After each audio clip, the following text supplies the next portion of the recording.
Good afternoon, everyone. My name is Eileen Strumpel, and it's my pleasure and honor to serve as the inaugural dean here at the Herb Alpert School of Music at UCLA. It is my great joy and pleasure to continue to introduce this important series, Still Waiting, conceived by our Anti-Racist Action Committee and hosted by my dear friend and esteemed colleague, Professor Arturo O'Farrell, our Associate Dean of Diversity, Equity, and Inclusion. This has been a wide-ranging series of conversations, all helping us to think about how we might fundamentally make changes in our structures, our institutions, our curriculums, our hearts and minds. It is my special pleasure this evening to welcome Professor Ewell, a faculty member at the City University of New York Graduate Center. He's part of this groundbreaking generation of scholars who are undertaking critical race examinations of their fields, and his work, especially as exemplified in his paper, Music Theory and the White Racial Frame, poses questions that I think are very central to the dialogues and debates that we're having in the School of Music as we consider how to truly rework, refashion, and reimagine a music curriculum for the 21st century. So without any further ado, I thank you for joining us. Thank you to our guest, and look forward to these wonderful, important, and thought-provoking conversations. Professor Arturo.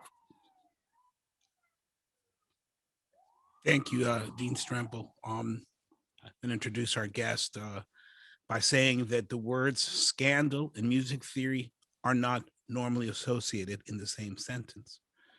But our brilliant and distinguished speaker, Philip Ewell, has brought about an important controversy in music theory that is long overdue.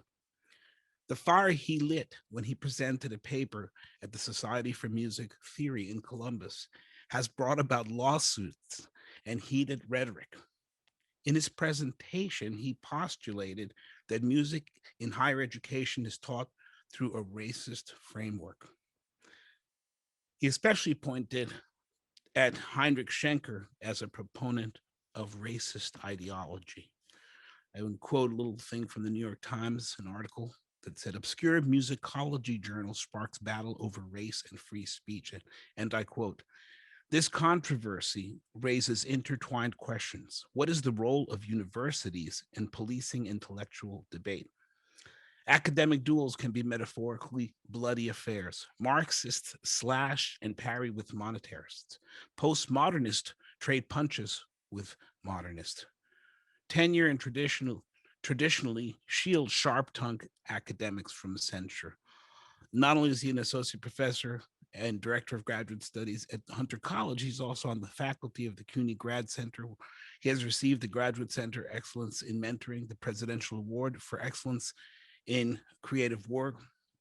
His specialties are critical case studies, Russian music and music history, Russian opera, modal theory, hip hop, and pop music.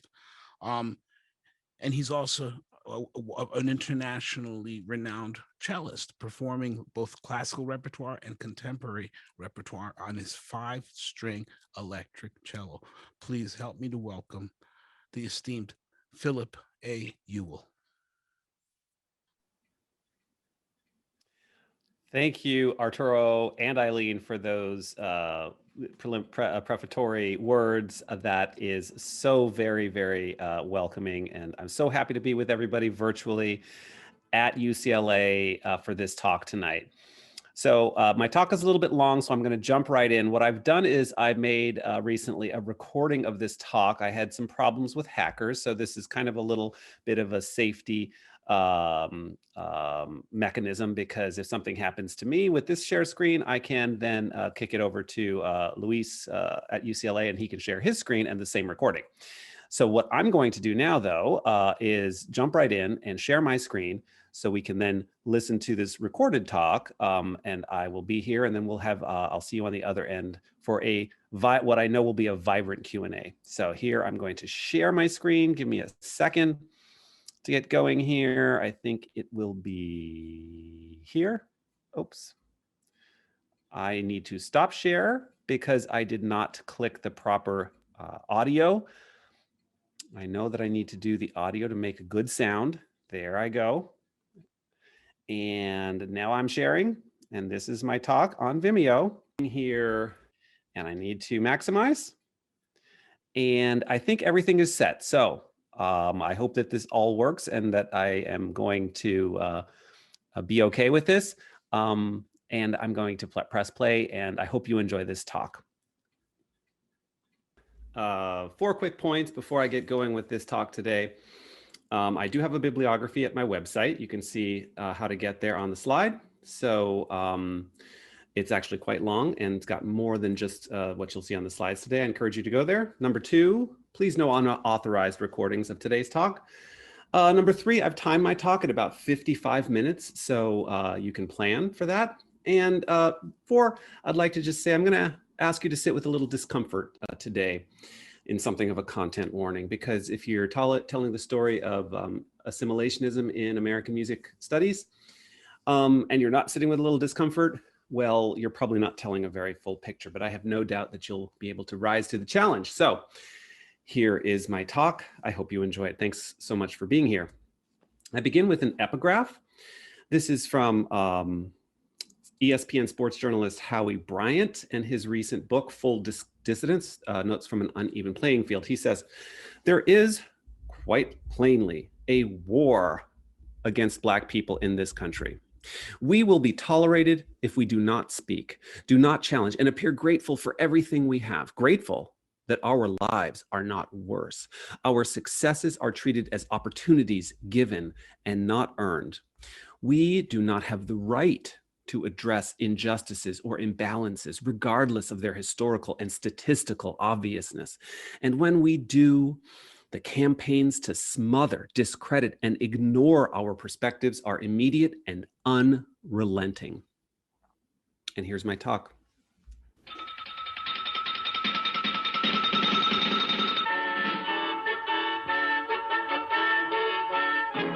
The following program is from NET, the National Educational Television Network. Debate: James Baldwin versus William Buckley. Subject: has the American dream been achieved at the expense of the American Negro? This debate was held recently at the Cambridge Union, Cambridge University, England, and was recorded for use by NET. Well, here we are in the debating hall of the Cambridge Union. Hundreds of undergraduates and myself waiting for what could prove one of the most exciting debates in the whole 150 years of the Union history. It really, I don't think I've ever seen the Union so well attended. There are undergraduates everywhere. They're on the benches, they're on the floor, they're in the galleries, and there are a lot more outside clamoring to get in. As I recently rewatched this 1965 debate between noted author James Baldwin and conservative icon William F. Buckley, I was struck by how relevant it still is today. The question under debate, has the American dream been achieved at the expense of the American Negro, cuts right to the quick of so many questions that have come forward recently in the United States. Baldwin's cri de coeur reminded me of the contemporary cries of Black Lives Matter, while in Buckley's latent white supremacy, it is easy to hear traces of the presidency of Donald Trump. Today, in addressing the academic study of music in the United States, I'd like to speak about the past so that we might chart a path for the future, since only through an in-depth understanding of how we came to view the study of music in the United States can we begin to undo the exclusionist framework of our contemporary music academy. I'll draw on race scholar Ibram Kendi's tripartite history of racist ideas in the United States, namely segregationism, assimilationism, and anti-racism, which I'm sure many of you know. Briefly, a segregationist is one who is expressing the racist idea that a permanently inferior racial group can never be developed and is supporting policy that segregates away that racial group. And assimilationist is one who is expressing the racist idea that a racial group is culturally or behaviorally inferior and is supporting cultural or behavioral enrichment programs to develop that racial group, while an anti-racist is one who is expressing the idea that racial groups are equals and none needs developing and is supporting policy that reduces racial inequity. Perhaps most important is the simple belief that assimilationism equates with racism. In Kendi's paradigm, he says, Assimilationist ideas are racist ideas. Assimilationists can position any racial group as the superior standard that another racial group should be measuring themselves against, the benchmark they should be trying to reach. Assimilationists typically position white people as the superior standard.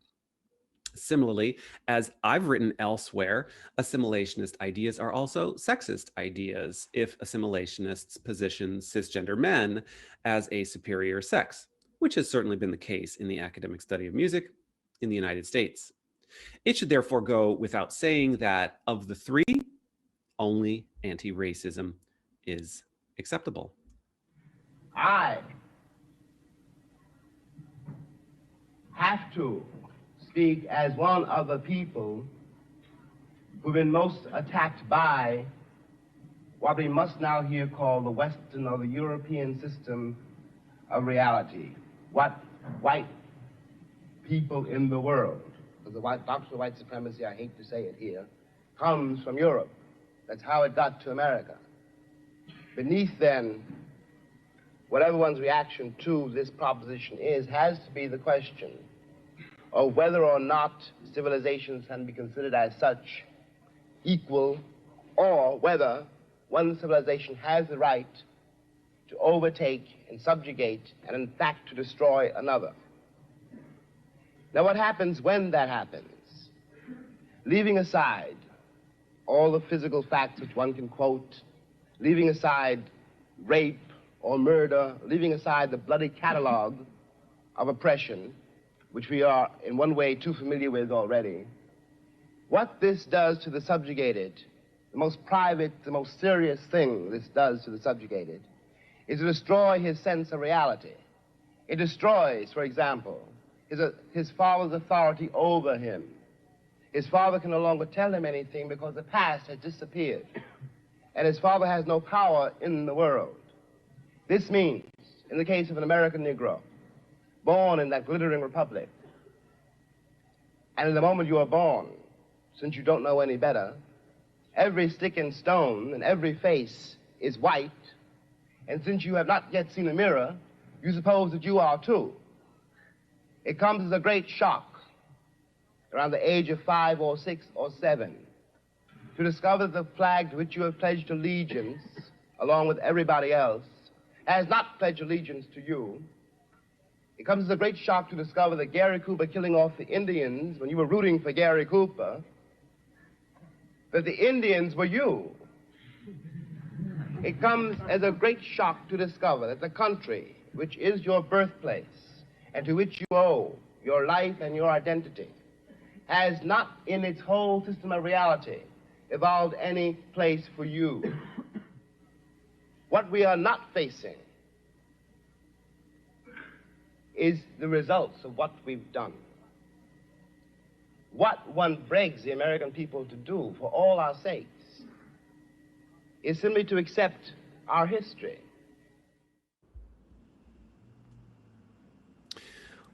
What we are not facing is the results of what we've done. What one begs the American people to do for all our sakes is simply to accept our history. The main reason race scholars spend so much time talking about the past is because white power structures in the United States, and I very much include white power structures in American academic music studies here, have not, as Baldwin says, faced the results of what they've done. That is, they have not accepted American history as it's been shaped by race, racism, and white supremacy.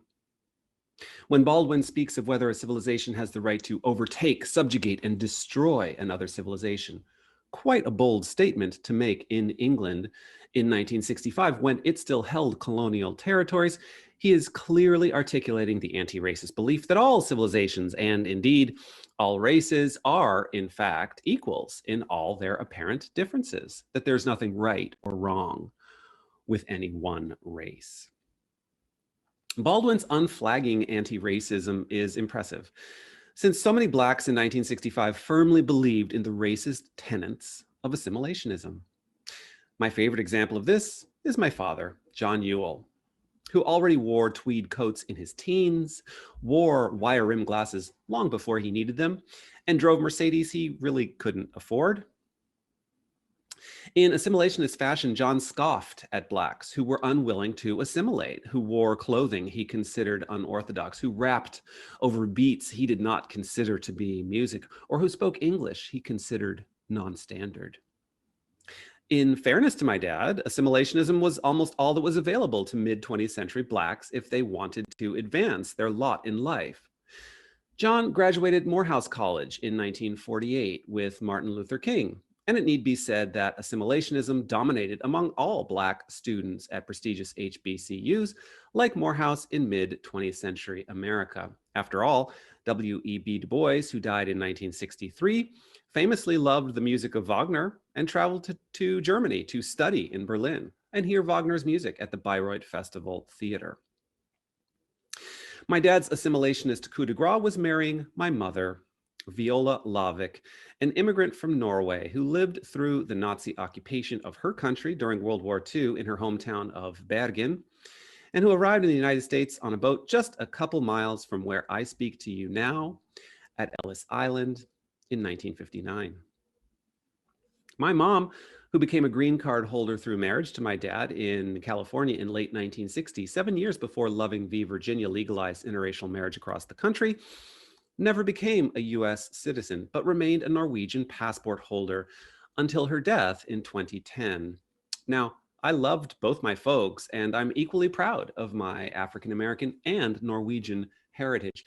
But perhaps the strangest twist of fate here is that while my dad remained assimilationist throughout his whole life, my mom was a staunch anti-racist and anti-sexist. And it was from my white mother that I myself learned what true anti-racism and anti-sexism looked like long before those two terms entered my vocabulary. Returning to the Buckley-Baldwin debate, in stark contrast to Baldwin, William Buckley outlines a rigidly assimilationist argument for the question of the debate. It is impossible, in my judgment, to deal with the indictment of Mr. Baldwin unless one is prepared to deal with him as a white man. Unless one is prepared to say to him, the fact that your skin is black is utterly irrelevant to the arguments that you raise. I urge those of you who have an actual rather than a purely ideologized interest in the problem to read the book Beyond the Melting Pot by Professor Glaser, also co-author of The Lonely Crowd, a prominent Jewish intellectual, who points to the fact that the situation in America where the Negroes are concerned is extremely complex as a result of an unfortunate conjunction of two factors. One is the dreadful efforts to perpetuate discrimination by many individual American citizens as a result of their lack of that final and ultimate concern which some people are truly trying to agitate. The other is as a result of the failure of the Negro community itself to make certain exertions which were made by other minority groups during the American experience. If you can stand a statistic not of my own making, let me give you one which Professor Glaser considers as relevant. He says, for instance, in 1900, there were 3,500 Negro doctors in America. In 1960, there were 3,900, an increase in 400. Is this because there were no opportunities, as has been suggested by Mr. Haycock and also by Mr. Baldwin implicitly? No, says Professor Glaser. There are a great many medical schools who are by no means practice discrimination, who are anxious to receive and to train Negro doctors. There are scholarships available to put them through, but in fact that particular energy, which he remarks was so noticeable in the Jewish community and to a certain and lesser extent in the Italian-Irish community, for some reason is not there.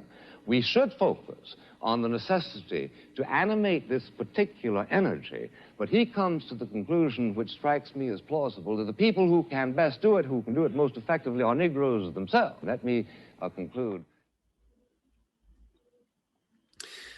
Watching Buckley's not so thinly veiled assimilationist racism, in which he believes that Blacks must be energized and raised up to some kind of white standard so that they might better compete in a white world, is not easy for a 21st century audience. His insistence on treating Baldwin, quote unquote, as a white man is a common assimilationist tactic, which seeks to delete race from the equation and make whiteness a de facto standard, one to which non-whites should aspire. This deletion of race is normally referred to as colorblindness in the literature. Once official American white supremacy collapsed under its own weight in the 1950s and 1960s, colorblindness quickly filled the void as the official policy of whiteness after the civil rights legislation of the 1960s. But whiteness's panicked insistence that race has nothing to do with a given issue is, to put it simply, a path to nowhere but continued white power. George Lipsitz writes, colorblindness pretends that racial recognition rather than racist rule is the problem to be solved. Colorblindness does not do away with color, but rather reinforces whiteness as the unmarked norm against which difference is measured. As Kimberly Crenshaw has repeatedly argued, expecting social institutions to redress racial injuries without referring to race is like having to ask directions to a destination you are not allowed to name. Indeed, the only arguments I've seen against my own race scholarship as it applies to music theory are all variations on this colorblind theme in defense of the status quo. And notably, all such counter arguments, to my knowledge, have come exclusively from people who are both white and male, the two identities that benefit most from the status quo that I challenge. Along the same lines as Lipsitz, Ibram Kendi says, assimilationists believe in the post-racial myth that talking about race constitutes racism, or that if we stop identifying by race, then racism will miraculously go away, close quote. Which is exactly what William Buckley does when he treats Baldwin as a white man. When Buckley quotes from Beyond the Melting Pot by Nathan Glazer, and co-authored, by the way, with U.S. Senator from New York, Daniel Patrick Moynihan, he is giving a textbook definition of assimilationism, namely that in trying to understand the plight of Blacks in the United States, there are two factors at play. One, racial discrimination, and two, a lack of effort by Blacks themselves. And in comparing the plight of Blacks to that of Jews, Italians, and Irish, Buckley notes the lack of energy of Blacks, a sentiment that was so common in the 20th century and, sadly, even now in the 21st. You probably know that Jews, Italians, and Irish were, in the 19th century, not considered to be white in the United States. If you're interested in reading more about whiteness's history and the 4 enlargements of American whiteness, I recommend Nell Irving Painter's The History of White People. Finally, note Buckley's slightly more veiled anti-Semitism as he outsources his racist argument to the, quote, prominent Jewish intellectual, close quote, Nathan Glazer. Significantly, Glazer later recanted the assimilationist position he had taken in Beyond the Melting Pot in a new book called We Are All Multiculturalists Now. In a New York Times interview from 1998, Glazer conceded, the American mind has placed Blacks in a different category. If you're wondering, James Baldwin won that debate in a landslide, 544 to 164 votes, but that certainly did not spell the end of assimilationism, as you all know. William F. Buckley is probably best known for starting one of the most influential conservative magazines in America, the National Review, in 1955. Imagine my surprise when I opened my computer in August 2020 to see my name in none other than the National Review. William Buckley is turning in his grave.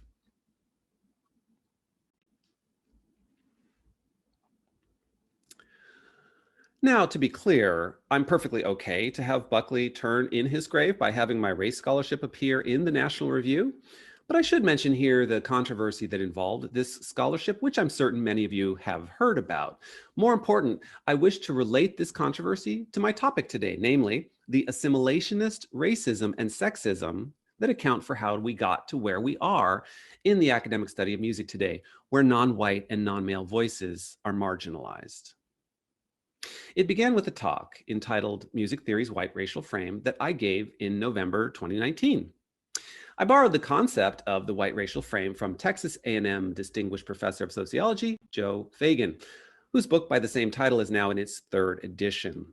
In fact, it was not just the National Review, that reported on this controversy, but also National Public Radio, the Dallas Observer, Inside Higher Education, The Conversation, Adam Neely's popular YouTube channel, The New Yorker, in an article by Alex Ross, and an interview on NTV, one of Russia's leading television networks. Perhaps most striking was to see my name in Fox News. Never to miss a beat, Fox slightly adjusted the title of my talk, changing white racial frame to white radical frame. Oh, Fox News, so silly, not so subtle. I think they've now changed that to white racial frame without noting the change, the correction, which of course you're supposed to do if you're a serious news outlet, but here we are. So why the controversy? Here are the facts. On November 9th, 2019, I gave a 20-minute talk, Music Theory's White Racial Frame, at the annual conference of the Society for Music Theory in Columbus, Ohio. As an example of our white frame, I challenged the notion that the well-known racism of Heinrich Schenker could be separated from his music theories and simply be ignored, as most everyone has said beforehand. Schenker, an extremely important figure to American music theory, was a German nationalist who believed that Germans, and whites generally, were more capable than others of producing works of genius, like those of Mozart, Schubert, or Beethoven. Most important, Schenker was insistent that his views on race and his views on music be taken together and not separated in his unified view of the world. Thus, in reconnecting Schenker's racist hierarchies of peoples with his musical hierarchies of notes, I was, in fact, honoring Schenker's wishes. I gave clear examples of how we have whitewashed Schenker's repulsive white supremacist beliefs in order to promote his music analytical ideas and shield his legacy from unwanted criticism. This 2-year project culminated in a roughly 18,000-word article, Music Theory in the White Racial Frame, that appeared in Music Theory Online in June of 2020 and currently has over 61,000 visits. I also published a related 6-part blog, Confronting Racism and Sexism in American Music Theory, in March-April 2020. And that blog currently has over 88,000 views. Certain faculty at the University of North Texas, which houses the Journal of Schenkerion Studies, decided to launch a response issue to my talk. I was not personally invited to participate in the ensuing symposium. Such participation is standard, and they included an anonymous response to my talk in the issue, which is not standard. Several of the 15 responses included clear anti-Black and assimilationist racist tropes, precisely the kind of tropes that were, in fact, part of my research. They also included many ad hominem attacks on me. Once the racist tropes came to light, social media took over, hashtag Schenkergate began trending, and the rest is history. Perhaps the strangest thing about this symposium, whose contents of roughly 90 pages are shown here, was the simple fact that they were responding to a 20-minute talk, which only became possible when the Society began live streaming and recording sessions a couple of years ago. If anyone from the journal had contacted me, I would have suggested that they wait for the article to come out, since they were getting quite an incomplete picture from my talk, only about 9 minutes of which focused on Heinrich Schenker. At very least, I could have sent them a transcript of my talk, which would have saved them the trouble of watching me on Vimeo multiple times or having to transcribe the talk themselves. In fact, this is the only published response to a 20-minute talk that I've ever heard of. In the introduction to the symposium, the editors expressed their pride in the issue, extolling the exchange of ideas and informed debate, to which I've publicly responded in several interviews that it's kind of hard to have an actual debate if only one of the two sides is invited. In other words, I shouldn't have to request an invitation to a party thrown in my honor. I'll share some excerpts from this symposium here, since they provide an excellent roadmap in understanding the white male assimilationism that underpins the academic study of music in the United States. David Beach wrote, "My suggestion to Philip Ewell is that he stop complaining about us white guys and publish some sophisticated analytical graphs of works by Black composers. I, for one, would welcome into the analytical canon works by both Black and women composers." Beach has since publicly apologized for his white guys comment, and I accept his apology, but I'd like to point out that he clearly believes that in order for Blacks and women to enter the musical canon, they must assimilate and have the stamp of approval of his white male methodology, namely Schenkerian analytical graphs. Also, I'd point out how he feels he has the position to quote unquote welcome women and Blacks into the canon. This is known as white entitlement and male entitlement, and it is precisely these notions of entitlement that I challenge with my race and feminist work in music theory. Side note here, to read more about male entitlement and the harm it causes women, I recommend Kate Mann's new book entitled How Male Privilege Hurts Women. Of course, white privilege and white entitlement hurt non-whites in similar and intersectional fashion. Jack Boss wrote, Tim Jackson has already shown that Schenker's attitude toward Black musicians was more nuanced than what Ewell asserts, changing over time as Schenker himself matured. So my response will focus instead on the possibility, perhaps even the necessity during our present time, of using the premises of Schenkerian analysis to lead to the opposite conclusion, that Black musicians did indeed produce works of genius, works which ornamented their structures in new and fascinating ways and are worthy of our study. Boss, too, has issued an apology to me, which I accept. But to Boss, it seems to come as something of a surprise, almost, that Blacks, too, could produce works of genius. But the main point here is, yet again, such genius is only conferred by the white male methodology that is Schenkerian analysis, the final determinant of genius in this white male assimilationist framework. The simple notion of genius is problematic itself from a critical race perspective. New Yorker music critic Alex Ross says, the danger of the word genius is that it implies an almost biological category, an innately superior being, a superhero. It is probably no accident that the category of genius, an obsession in the 19th century, coincided with the emergence of the pseudoscience of race, which held that certain peoples were genetically fitter than others. There can be no question that the entire concept of genius, which Boss uses so casually here, is closely linked to the idea of both whiteness and maleness in the academic study of music, a point that should always be made when one brings up genius. In fact, this was Heinrich Schenker's point exactly, that white German men were genetically fitter than others to produce works of genius. The term Schenker used for this German genetic superiority was der Menschenhumus, which Ian Bent has translated as human propagating soil. Charles Burckhardt wrote in a response that is all of one paragraph in length, are we therefore to pauperize ourselves to throw out Schenker's better ideas, the ones that have vastly enriched the field of music theory? If not, what is the point in dwelling on Schenker's faults at such length? Why this animus? Now, if you watch my talk or read my long article, I don't think you'll find much animus in there, but I'll let you decide. Yet with respect to Burckhardt's question of why we should dwell on Schenker's faults, the answer is simple. Because I, for example, am one of only 2 Black associate professors in the entire 1,200-member Society for Music Theory, which comes in part as a result of not examining Schenker's legacy. Burckhardt's charge of animus is part and parcel of the blame the victim mentality when whiteness combines with maleness in American history, which is exactly the one expressed by William F. Buckley in his debate with Baldwin when Buckley blamed Blacks for their unfortunate plight. Timothy Jackson wrote, of course, I understand full well that Ewell only attacks Schenker as a pretext to introduce his main argument, that liberalism is a racist conspiracy to deny rights to quote unquote people of color. Ewell is uninterested in bringing Blacks up to standard so they can compete. Strange how Jackson uses scare quotes for people of color as if that's not really a thing. But most disturbing, of course, is his belief that Blacks must be brought up to standard in order to compete, which is precisely the assimilationist racist sentiment that William F. Buckley expressed in 1965. It seems Jack Boss agrees with Jackson, since he endorses Jackson's essay in his quotation above.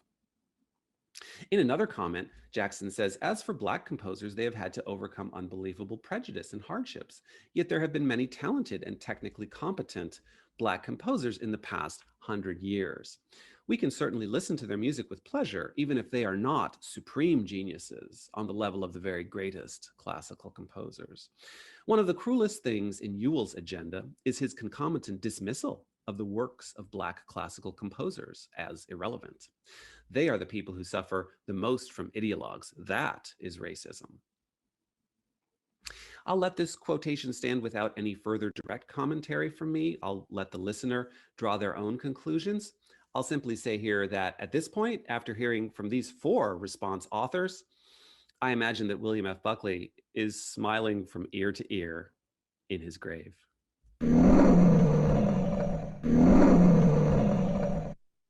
Another response author, Alan Cadwallader, was so incensed by my 9-minute discussion of Schenker that he sent a personal email, which he followed up with an apology a few hours later.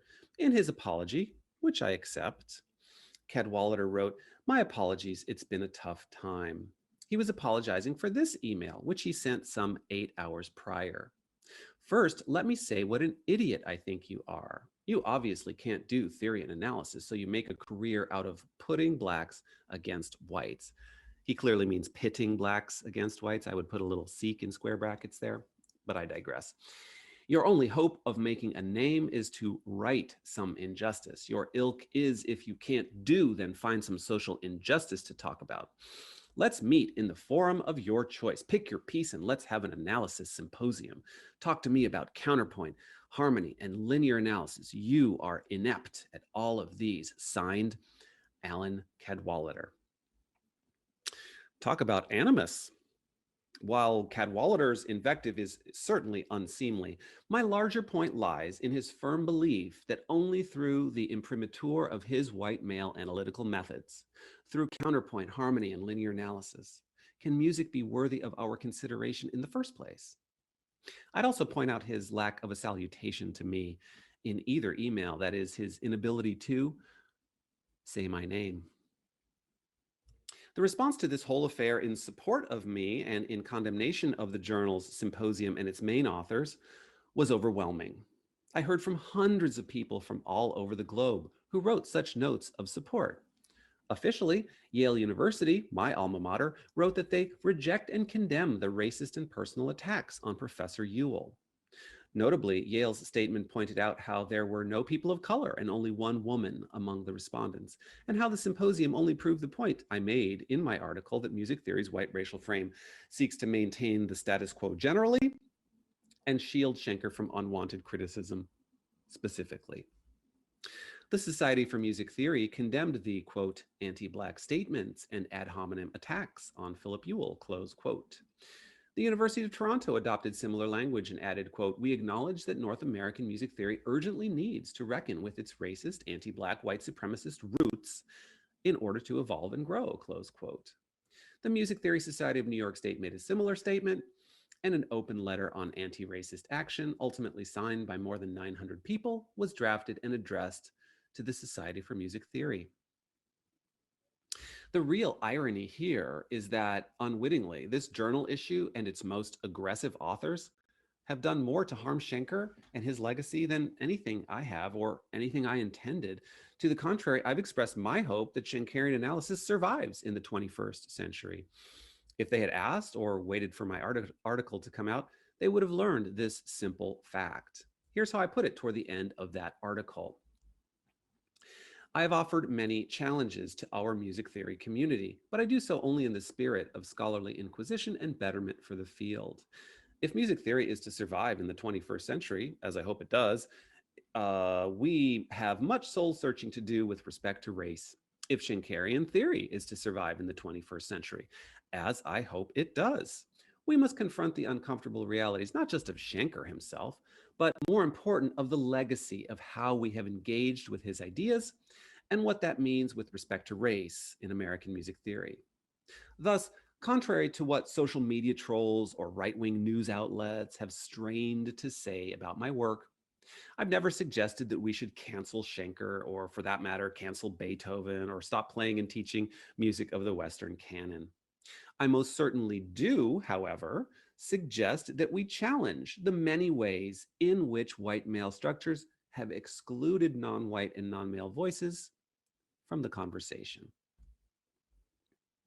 Now, it's not without trepidation that I mention colleagues in a negative light. Some of you may know the 5 journal authors I mentioned and be thinking to yourselves how you know them, how you don't know them to be racist in any way. I'm certainly not calling any one of them racist here, nor have I anywhere else. But it's important to consider just how much power such senior white male colleagues wield and how often we are inclined and even expected to excuse their bad behavior.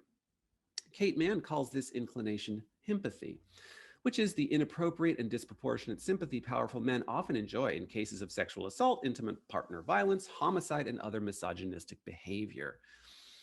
In Down Girl, The Logic of Misogyny, Mann further notes that himpathy happens when men are accused of other forms of discrimination, such as racist behavior. I therefore respectfully ask the listener to check any himpathetic impulses if and when they arise. The amount of power that such senior white male faculty have and have had is enormous. And most important, they have all been involved, as such senior faculty always are, in formulating the music curricula at their respective institutions and setting the policies by which music majors, undergraduate and graduate, must abide. We make a grave mistake if we think that the extreme positions represented by several authors in volume 12 of the Journal of Schenkerion Studies are exceptional to or on the fringe of American music theory. What we must now understand is that virtually every music program in the United States was founded on the very same white male assimilationist models that were so clearly articulated in this journal issue. Indeed, perhaps the most unfortunate aspect of this entire affair is how it reduced my arguments to one figure, Heinrich Schenker, when in fact my arguments extend far beyond this one person and his legacy. In this sense, Schenker has become a straw man in order to deflect from my extended arguments, since defending Schenker from unwanted criticism is something that music theory's white racial frame has done so skillfully for many decades now. To bring it back to the tripartite division of racist ideas in American history, it's important to note what races fit in where. Of course, any race can fit into any one of the 3 circles here. Yes, there were BIPOC who believed in segregationism and even white supremacy, though their numbers are far lower than the American history we've officially been taught in our schools. More important, there are countless significant white anti-racist figures and scholars, especially in the late 20th and 21st centuries. Here's a list of some of my favorites. My mother was not an author, she was a registered nurse. I would most certainly include my white mother on this list as well, nevertheless. However, in the history of racist ideas in the United States, Black persons had what Kendi, using language from W.E.B. Du Bois, calls a dual consciousness between assimilationist and anti-racist ideas. Kendi says, the dual within Black consciousness seems to usually be between anti-racist and assimilationist ideas. I'll remind the listener here that my African-American father was stuck in the assimilationist circle, though he didn't even realize it himself. However, with respect to white people, Kendi says that historically, white people have their own dueling consciousness between the segregationist and the assimilationist, the slave trader and the missionary, the pro-slavery exploiter and the anti-slavery civilizer, the eugenicist and the melting potter, the mass incarcerator and the mass developer, the blue lives matter and the all lives matter, the not racist nationalist and the not racist American. Assimilationist ideas and segregationist ideas are the 2 types of racist ideas, the dual within racist thought. White assimilationist ideas challenge segregationist ideas that claim people of color are incapable of development, incapable of reaching the superior standard, incapable of becoming white, and therefore fully human. Assimilationists believe that people of color can, in fact, be developed, become fully human, just like white people.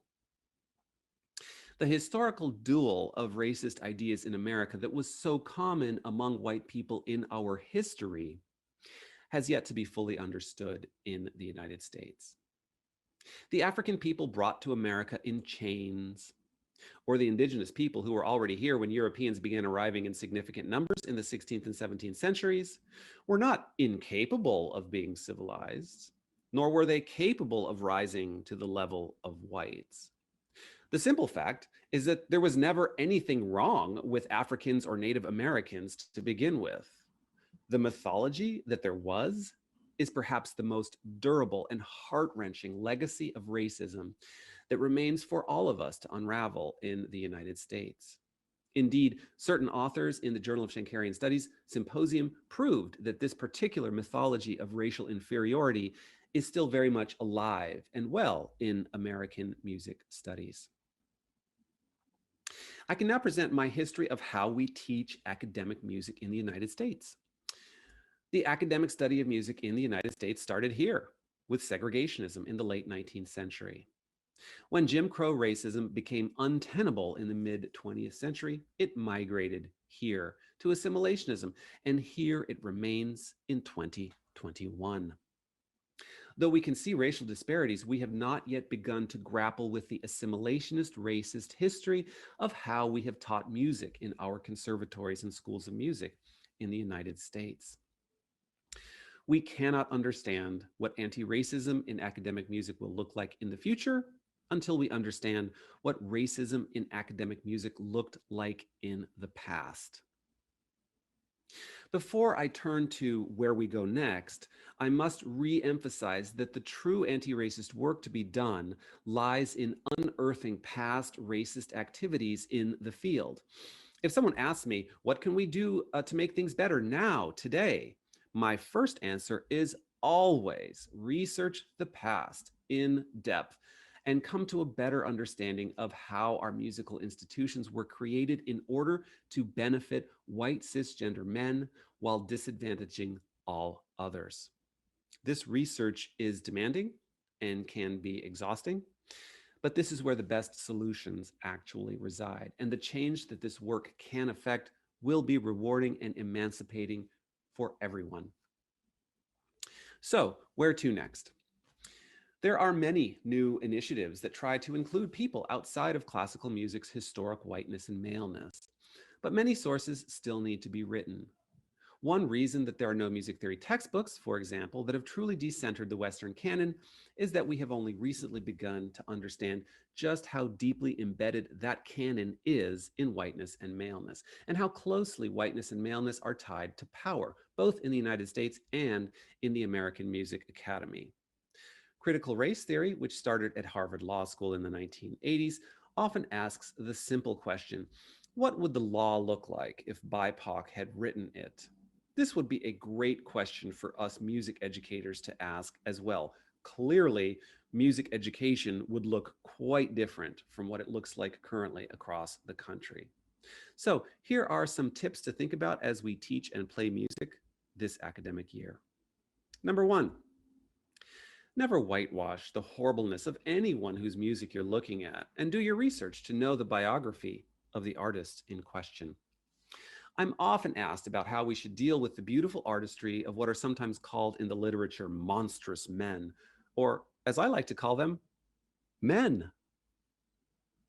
Being open about your own self-reflection about these problematic figures will go a long way in helping students and helping yourselves. By the way, two excellent entry points into this conversation are Gaslight of the Gods, Why I Still Play Michael Jackson and R. Kelly for My Students by Will Cheng, and Post-Colonialism on the Make, the music of John Mellencamp, David Bowie, and John Zorn by Elie Hassama. 2, begin to see beyond whiteness and maleness. I recently took place in a Decolonizing the Classroom discussion, and we spoke of some of the problematic figures in music. We began with Wagner, of course. Then we moved to George Gershwin's Porgy and Bess, and before you knew it, we were talking about Tom Cruise and Mel Gibson, among other problematic figures. Finally, I pointed out how all of the 8 or so people mentioned were white men.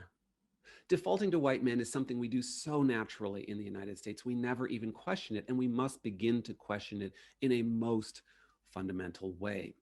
3, immerse yourselves in anti-racist and anti-sexist literature.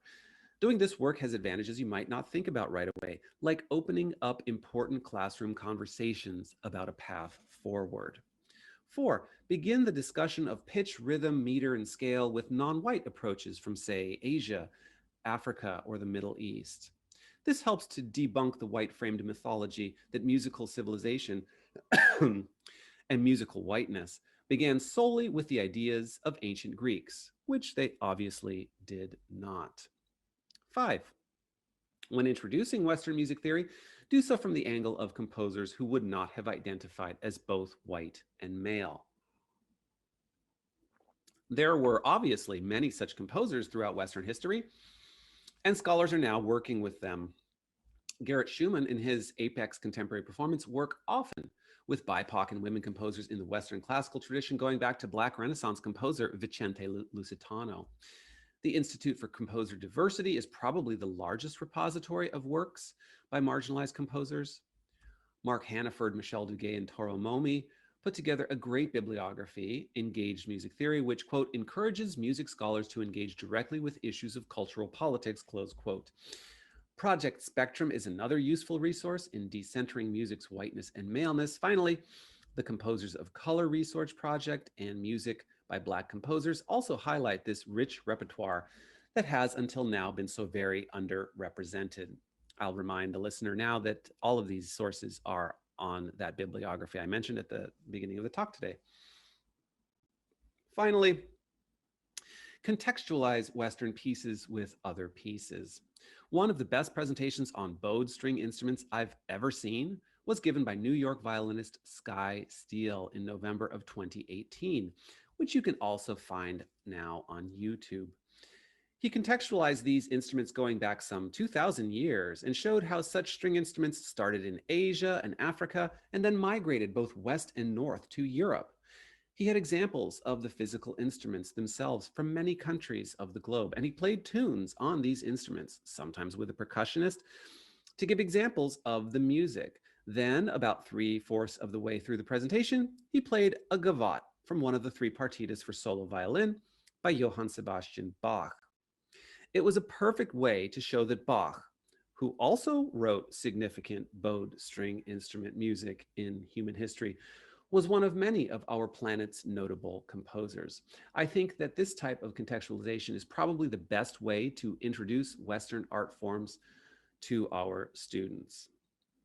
More generally, it's important to question why we do what we do on our voices and instruments and in the classroom.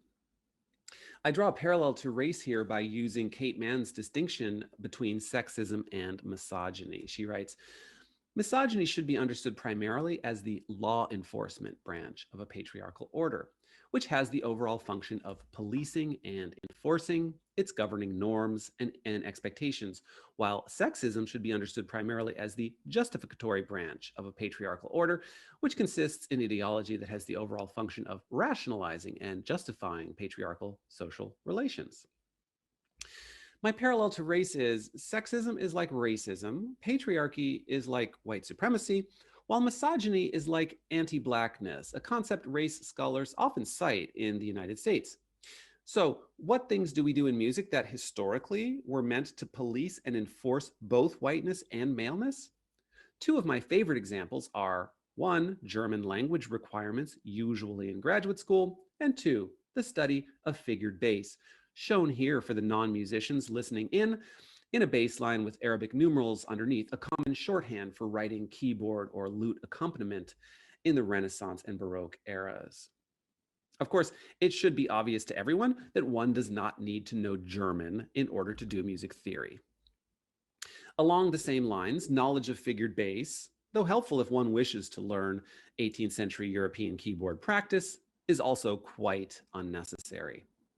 Requiring German and requiring knowledge of figure bass are 2 significant ways in which our white male frame polices and enforces both whiteness and maleness, if for no other reason, because 100% of the German texts and figured bass compositions that we are supposed to engage with were, in fact, written by white cisgender men.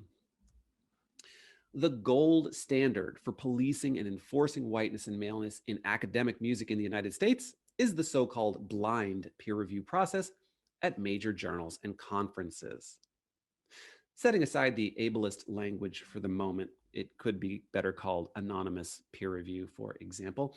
This process, which is rarely anonymous on the part of both author and reviewer, allows music's white male frame to weed out work that challenges its authority, and to do so under cover of darkness without accountability. This is one reason why Music Theory's white male frame has been so up in arms about my 6-part blog, Confronting Racism and Sexism in American Music Theory, since I simply bypassed the anonymous peer review process, which exists in very large part to uphold whiteness and maleness as authoritative in the field. What stands out to me is just watching the Republican convention, and they're spewing this fear, right? Like, all you hear is Donald Trump and all of them talking about fear. We're the ones getting killed. We're the ones getting shot. We're the ones that we're denied to live in certain communities. We've been hung, we've been shot, and all you do is keep hearing about fear. It's amazing to me why we keep loving this country, and this country does not love us back.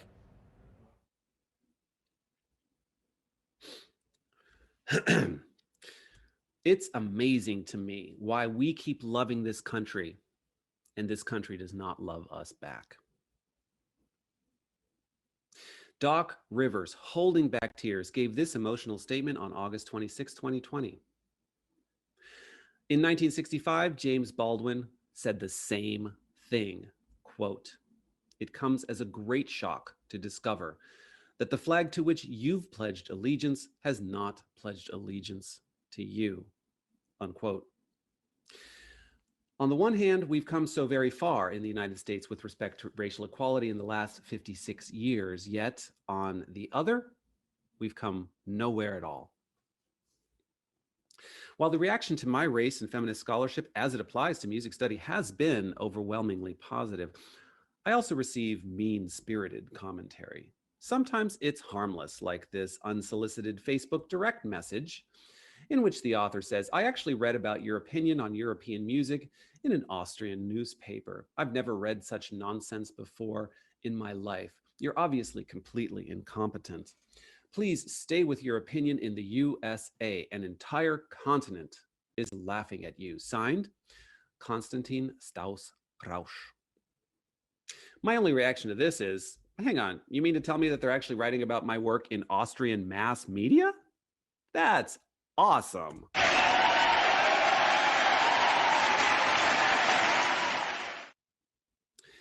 All too often, however, the negative commentary takes a dark turn. For exposing some of the more insidious elements of whiteness and maleness in American music theory, I have been called inept and incompetent.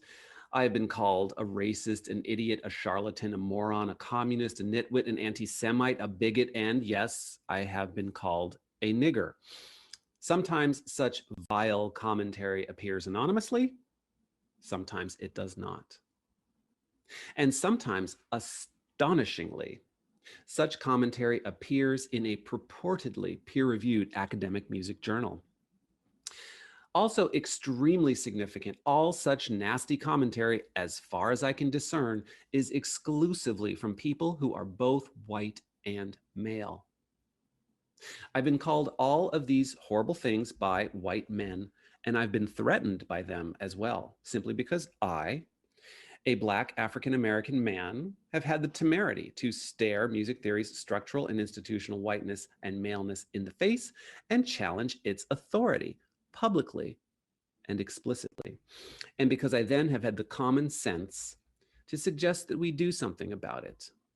I can think of no better evidence than this foul language from these detractors to underscore just how urgently we must begin to dismantle the structural whiteness and maleness, not just of American music theory, which has been the main focus of my work, but how we teach music to our students in the 21st century.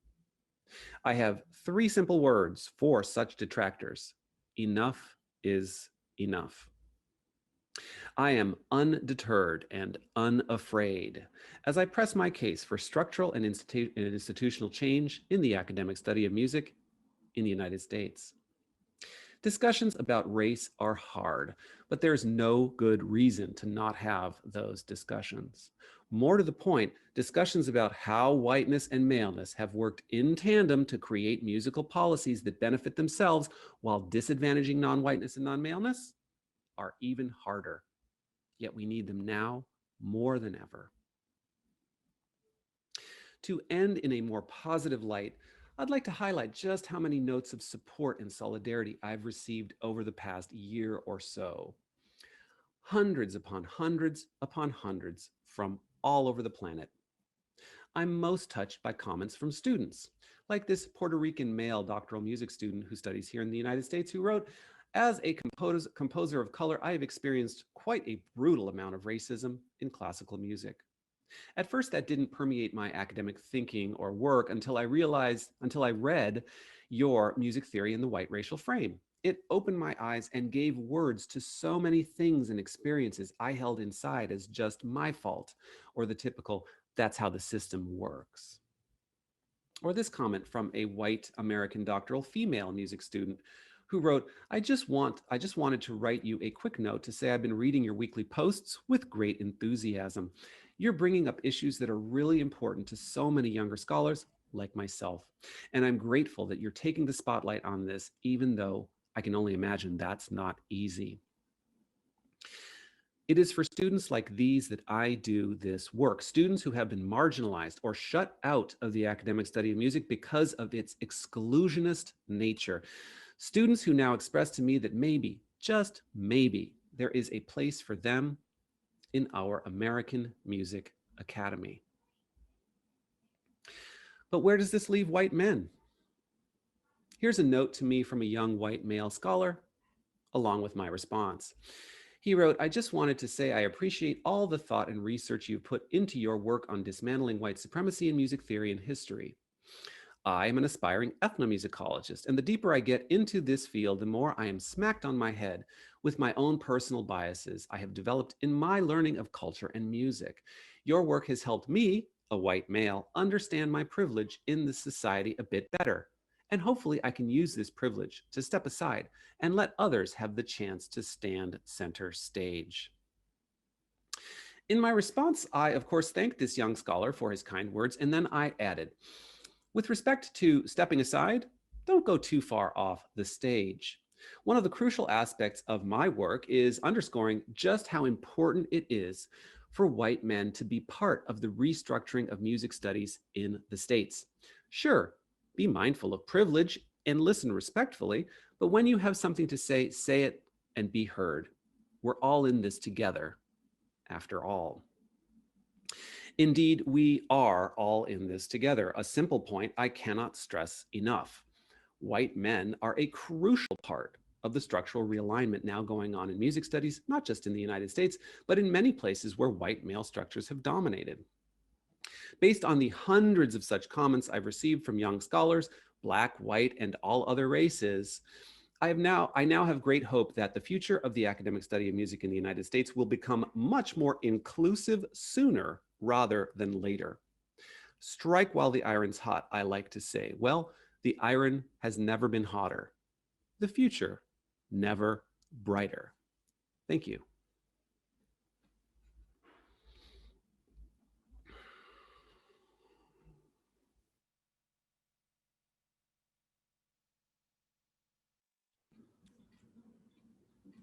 Thank you so much, Professor Ewell.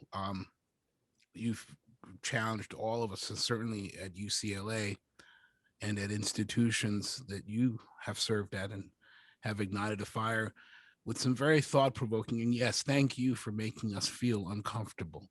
I think that anyone who is human should feel very uncomfortable. And anyone who is in academia, the culture of academia, and especially in musical culture of academia, should feel uncomfortable. And so I'm personally, I would like to affirm what those students wrote to you, and thank you for causing great questioning in my soul and in my heart, and who I am, how I play music, why I play music, and in how I teach that to our students. Thank you. Who are Thank you, often Dr. teaching me, actually. That's right. So That's right. they teach me more about. So I want to definitely take a moment and just encourage folks to type into the question and answer Please. chat window. Please feel free. Right now we've got a beautiful commentary from Stephen Losa, chairman of the Global Jazz Studies Department, who is affirming your point about journal blind reviews. Spencer Hart has written "woo," which is what jazz fans do when they go "woo." Somebody takes a hot solo. Here's an anonymous attendee. Do you agree with the way in which Harvard has gone about adopting a more inclusive curriculum, which involves abolishing required music theory courses?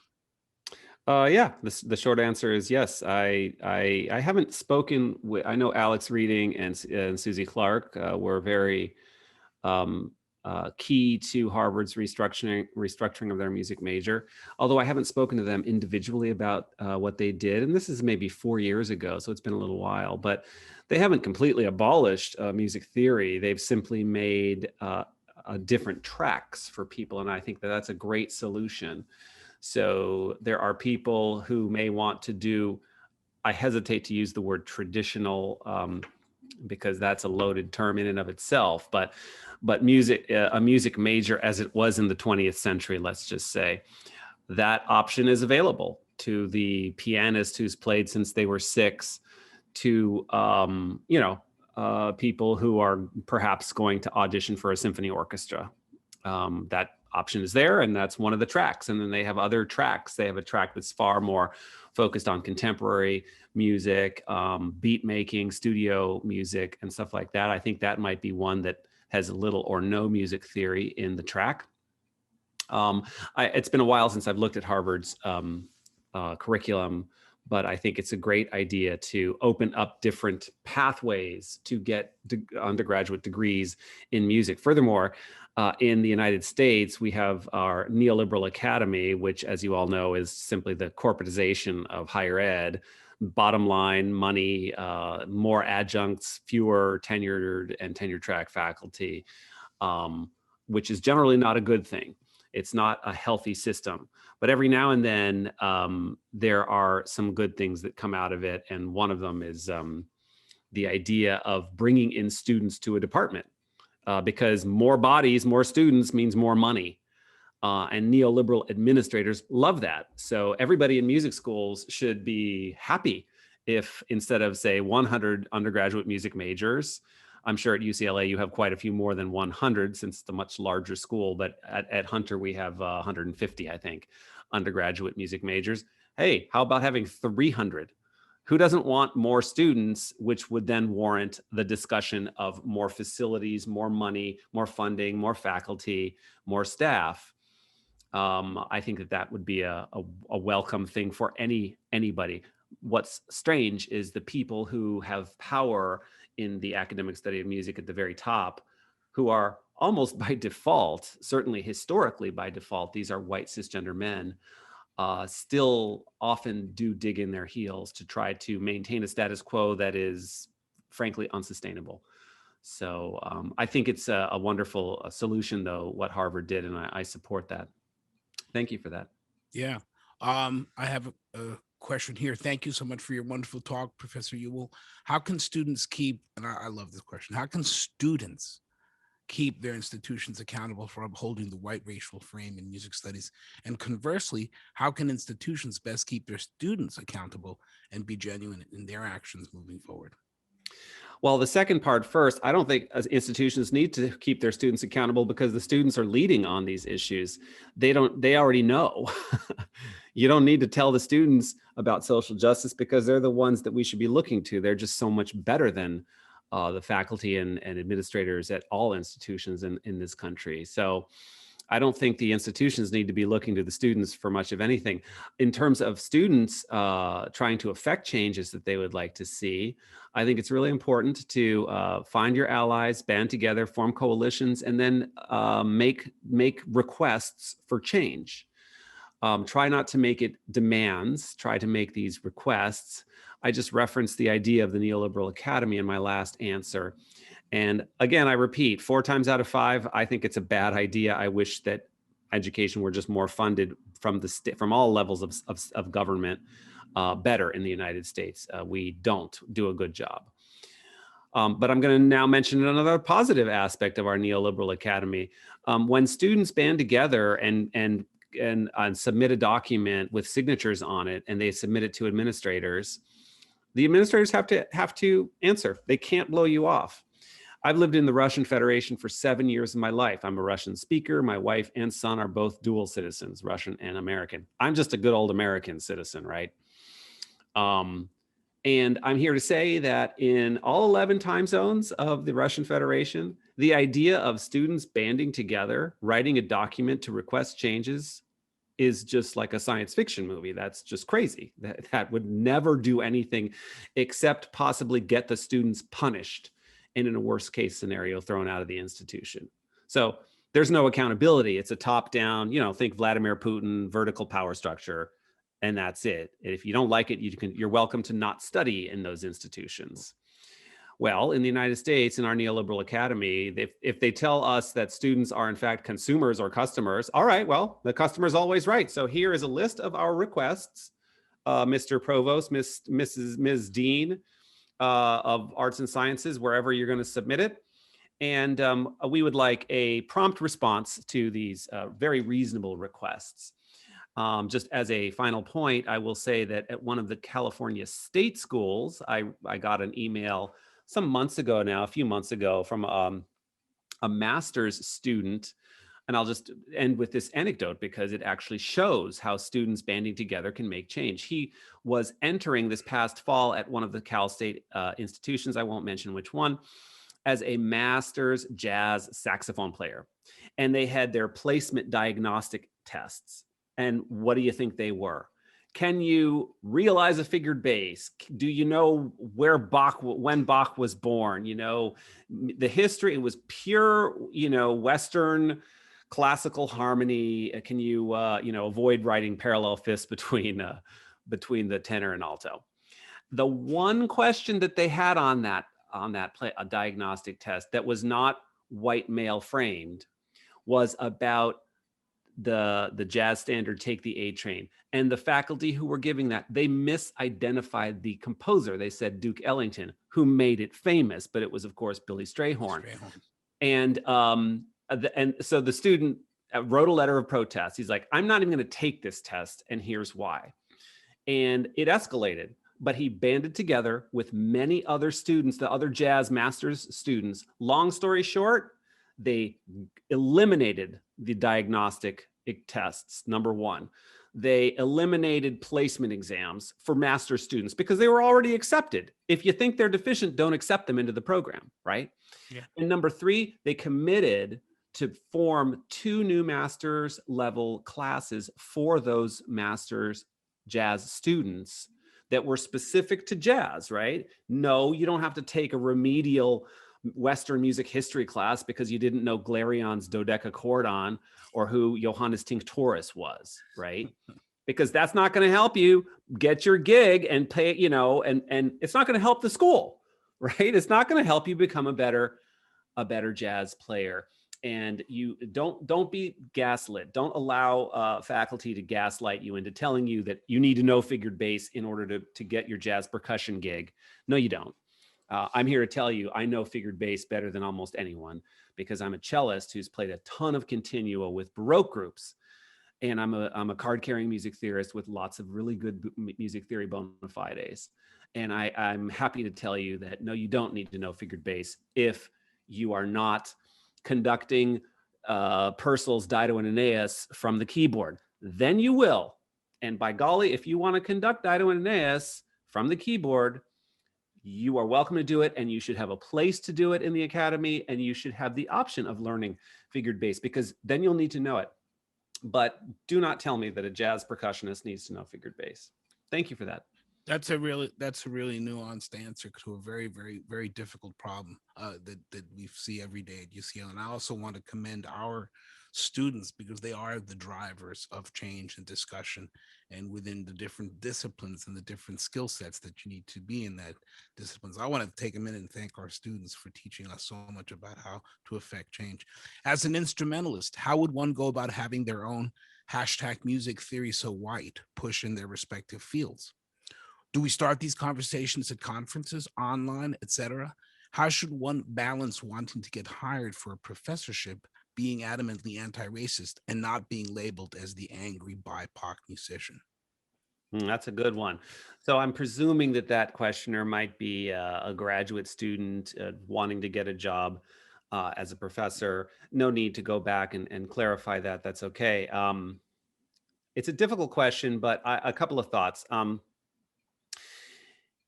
While it is true that in order to be successful in music theory, I'll speak as a music theorist and not as a musicologist or ethnomusicologist. I know the ethno program at UCLA is one of the top ones in the country.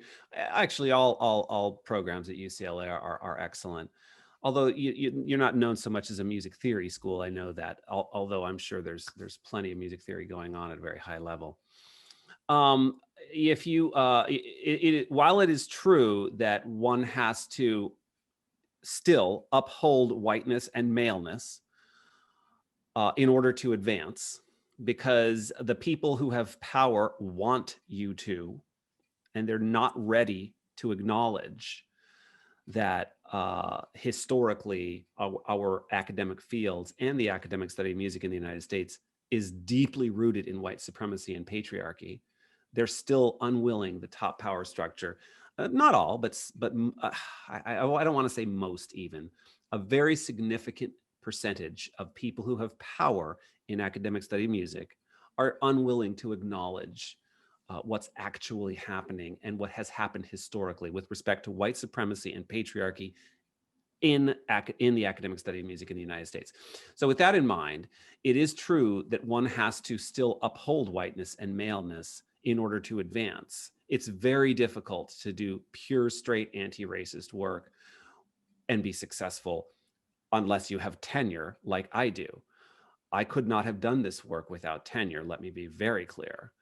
If I had, I would not have gotten tenure. I had a hard enough time getting tenure. I had a battle for 2 years, and I hadn't done any critical race work at all. I was a quote unquote white music theorist, as I say figuratively, and I had many, many, many publications, and I had a wonderful teaching record and a wonderful record of service. But that's the way it happens in academia and outside of academia.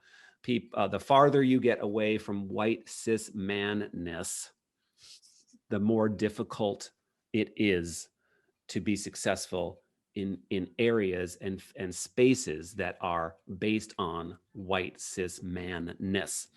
And white cis manness is the academic study of music. There's no question about that. Nobody should dispute the history of what we do.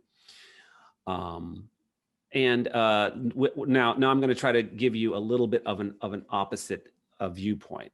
Yes, one has to still quote unquote play the game. One will still have to know something about Johannes Tinctoris, probably. One probably will still have to know how not to write parallel octaves in some part writing. You're probably going to have to know that. But the pushback is actually the more uplifting way to end this point, which is things are changing so fast in the academic study of music. The structures in the institutions are being challenged like they never have before. And now when people say the words anti-racist and anti-sexist and just basically taking on the power structures that have existed, you actually can have quite a bit of traction in your research, in your alliances that you form, and you won't necessarily get retribution. You will not necessarily be punished. It of course depends on where you are. who the allies are, what the coalitions are, and what you're trying to do. There are a lot of moving parts, but things are changing so fast that I can see the day, call it 10 years from now, whereby you really don't need to be upholding and uplifting and propping up the white male frameworks of what we do. Maybe if you do, you have to do it like this much. You're kind of paying a little lip service. Ideally, we'll get to a point whereby everybody who's doing what they're doing about musics from all over the globe, all over planet Earth, because there are a lot of very interesting musics on our planet, can be doing what they're doing kind of unimpeded, without this crazy belief that one group of musicians and music is actually superior to another group of musicians somewhere else. That's the problem. That's the problem. And there are still not quite enough people with power, like high up, who are willing to make those connections. And I'll defend that power structure just a little bit if I can. I understand that it's difficult to make those connections. I myself have swallowed some bitter pills over these last 5-6 years. I've never been so invested as some people, really, and I've never been white supremacist in my brain. That's just not the way I have, and I've not been assimilationist, to use the word I use for my talk. But do note that I point out my dad was most definitely an assimilationist. It would have killed him to hear me say what I say. He would have disagreed, but he would have been wrong.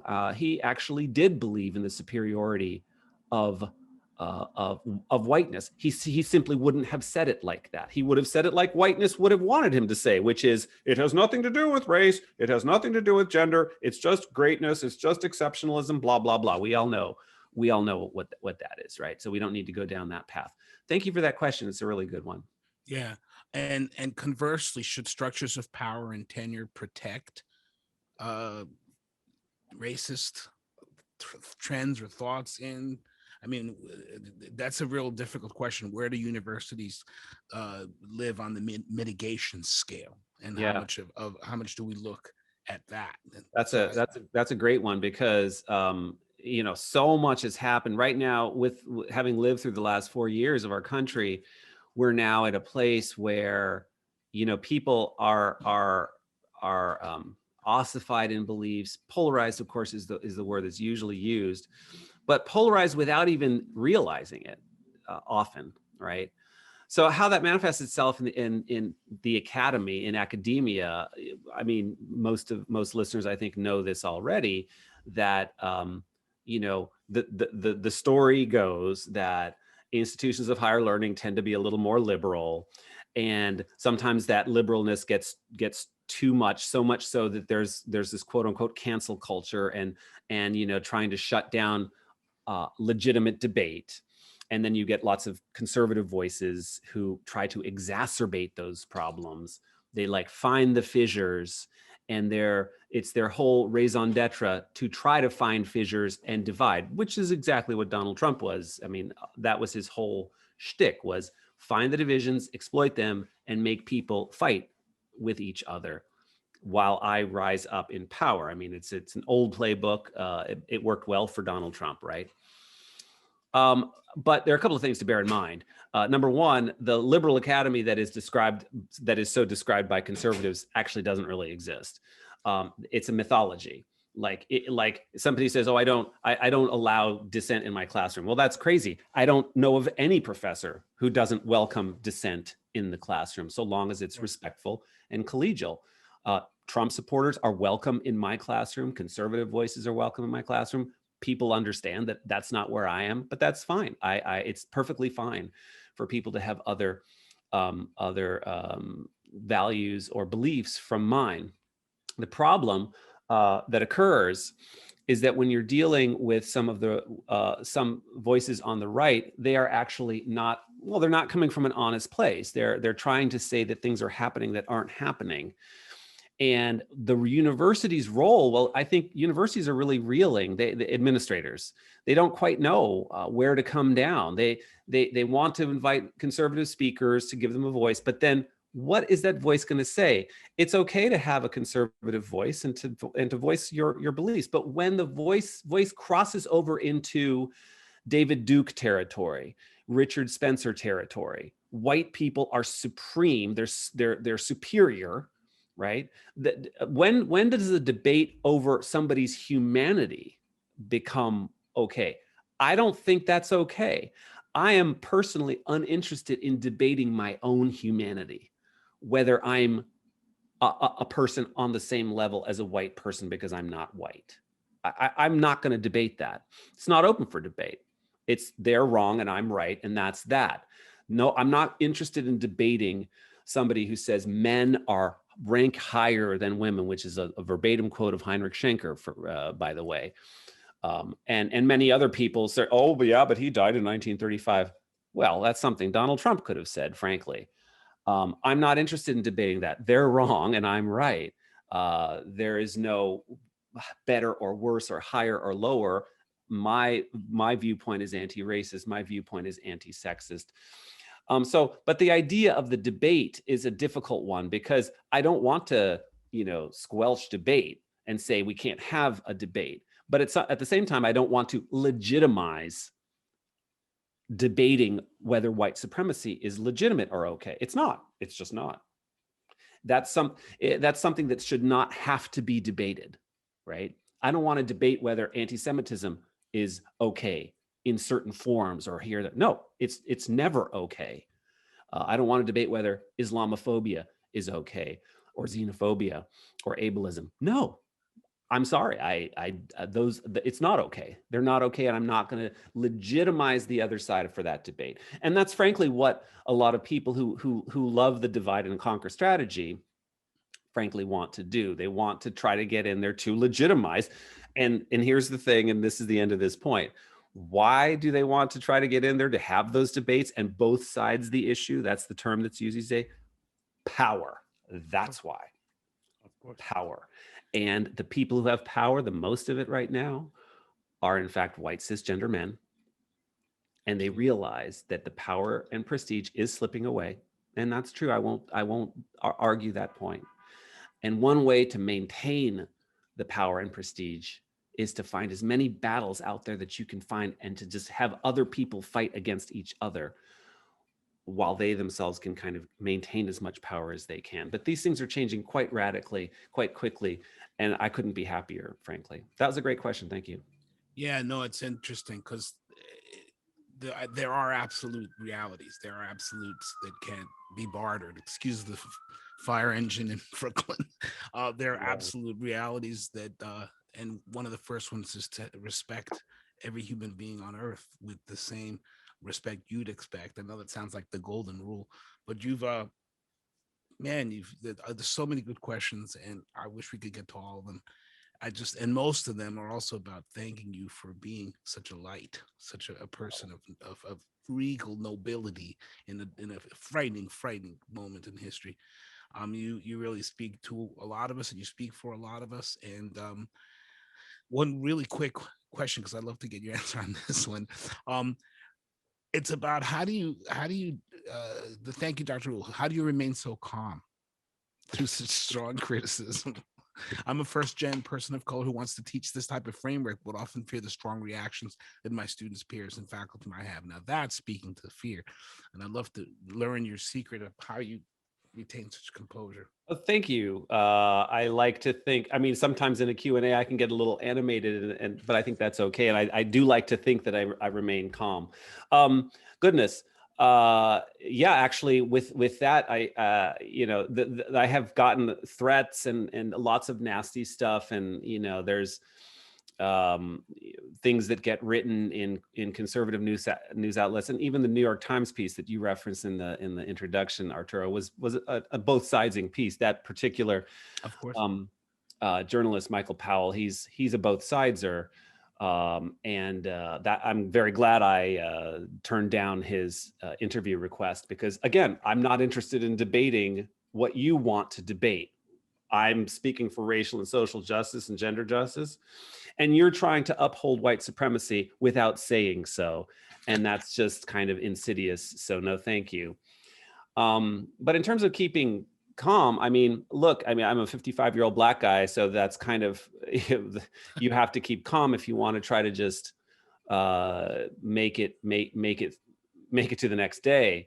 But I think one thing that helps me more than anything is knowing that compared to other real, true, well, I don't want to say like I'm untrue or unreal, because my intentions are actually quite true and real, but others who have suffered immensely more than I have, and not just Martin Luther King and Malcolm X, who paid the ultimate price for their advocacy and activities, social activism, but others who weren't assassinated, but who actually suffered far more indignity, much harder life. James Baldwin, figures like that, who was in my talk. Going back to the 19th century, there, hundreds, thousands of figures, not always African American, of course, but in terms of racial justice, they were often African Americans.